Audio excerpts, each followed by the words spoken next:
Hi guys, நீ நம்ம movie ரிவ்யூவில் மிஸ்ஸஸ் தேஷ்பாண்டே வெப் சீரிஸோட ரிவ்யூ தான் பார்க்க போகிறோம். இந்த சீரியஸ் டிஸ்னி ப்ளஸ் ஹாட்ஸ்டாரில் தமிழ் டபுள் அவைலபிளாக இருக்குது. மறக்காமல் செக் அவுட் பண்ணி பாருங்கள். இப்போ இந்த சீரிஸோடைய கதையை பார்த்துடலாம். சிட்டியில் நிறைய கொலைகள்லாம் நடந்துகிட்டே இருக்கும், தொடர் கொலையாக நடந்துகிட்டே இருக்கும். இந்த கொலையெல்லாம் பண்ணுறது வில்லன் ஒரு பயங்கரமான ஒரு சைக்கோவாக இருப்பான். இவனை எப்படியாவது பிடிக்குன்னு சொல்லிட்டு போலீஸ் எவ்வளோ ட்ரை பண்ணுவாங்க, ஆனால் பிடிக்கவே முடியாது. எந்த ஒரு குழுவுமே கிடைக்காது.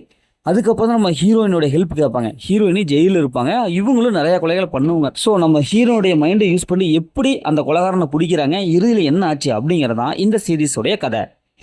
இந்த சீரீஸோடைய பாசிட்டிவ்னு பார்த்தாவே இது நடிச்சிருக்க ஹீரோயின் தாங்க செம்மையான சூப்பரான ஒரு பர்ஃபார்மன்ஸ் கொடுத்துருக்காங்க. ஃபர்ஸ்ட் ஆஃப் கடைசி வரைக்கும் இவங்க தான்ப்பா அப்படிங்கிற மாதிரி நல்லா இவங்களுடைய கேரக்டரை எழுதி எடுத்திருக்காங்க. அவங்களுடைய அந்த ஃப்ளாஷ்பேக் போர்ஷன் நல்லாவே வந்திருக்கு. ஹீரோயினை பார்க்கும்போது ஒரு கெத்தாக இருக்குது. கேரக்டருக்கு தகுந்த மாதிரியே மாறிட்டாங்கன்னு கூட சொல்லலாம். ஏன்னா அந்தளவு சூப்பராக பர்ஃபார்மன்ஸ் பண்ணியிருக்காங்க. மற்ற கேரக்டர் ஓரளவுக்கு ஈக்குவல் ரைட்ஸ் கொடுத்துருக்காங்க. குறிப்பாக வில்லனுடைய கேரக்டர் தரமாக எழுதி முடிச்சிருக்காங்க. ஏன்னா சிட்டியில் கொலைகள்லாம் நடந்துகிட்டு இருக்கும், ஆனால் யார் இவங்களாம் பண்ணுறா அப்படின்னு சொல்லிட்டு சும்மா நம்மளை வந்து அலைய விட்டுருப்பாங்க. கடைசி கிளைமேக்ஸில் செம்மையான ஒரு ட்விஸ்ட் வச்சுருப்பாங்க. அது சூப்பராக வந்திருக்கு. சீரிஸோட வீடியோ பொறுத்தவரை நல்லாவே இருக்குது. அதே மாதிரி சினிமாட்டோகிராஃபி ஹை குவாலிட்டி கொடுத்துருக்காங்க. ஸ்க்ரீன்ல பொறுத்தளவுக்கு ஒவ்வொரு எபிசோடு முடிவும் ட்விஸ்ட்டோட முடிச்சிருக்காங்க. அது நல்லாவே இருக்குது. எந்த இடத்துலையும் போர் அடிக்காமல் பார்த்துக்கிறாங்க. இந்த சீரிஸோட மைனஸ்ன்னு பார்த்தாவே கொஞ்சம் லென்த்தியாக இருக்குது.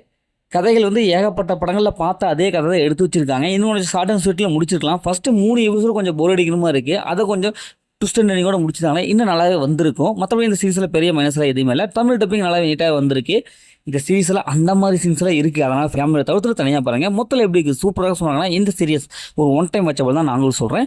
ஓகே, இதே மாதிரி அடுத்து ஒரு புதிய மூவி ரிவ்யூ சந்திப்போம்.